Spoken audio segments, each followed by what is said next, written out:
before I jump into the IRA specifically, I feel like I should make a public service announcement about something that is outside of the scope for Prime, but kind of a need that I see very closely, very frequently, that in most cases, early stage companies do not have the time, resources, expertise, or support of their investors to advocate effectively for the very bespoke regulatory and policy needs that would benefit their work.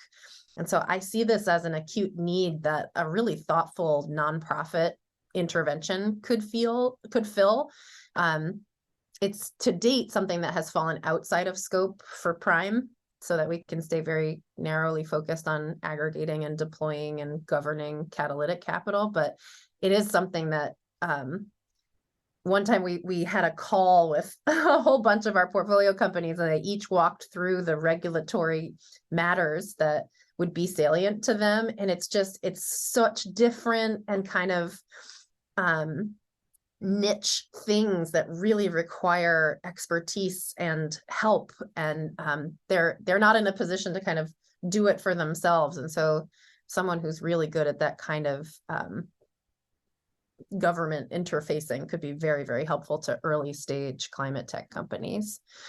Okay, back to your actual question, which is the IRA specifically in our portfolio. I'll mention a few of our portfolio companies and their experience of the IRA, because I think concrete examples are helpful. Yeah, that'd be great. We have a company in our portfolio called Via Separations that may benefit from the IRA because it has several project opportunities that could be majority funded by the Office for Clean Energy Demonstrations, which in turn receives IRA money.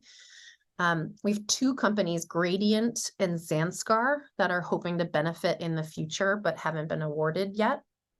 And then we have a subset of portfolio companies that stand to have indirect benefit down the road from the demand stimulation in electric vehicles. So Lilac that I mentioned earlier, another company called Citration when it comes to raw materials inputs, and then Scalvi when it comes to EV components. There's also a strange case where one company that we've supported, Leading Edge, has had a negative impact from the IRA, where the IRA effectively like killed the company. Leading Edge's proposition was a solar wafers with lower emissions produced at lower cost.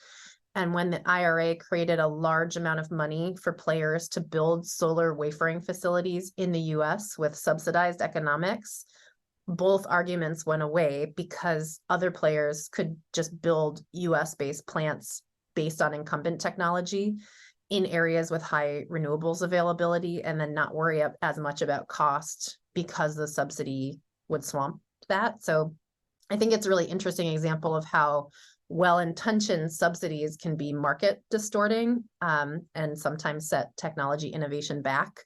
It's the type of thing when you're working at this nonprofit for-profit boundary, you just got to be really careful not to kind of like over-subsidize, under-subsidize, very difficult called the boundary of additionality.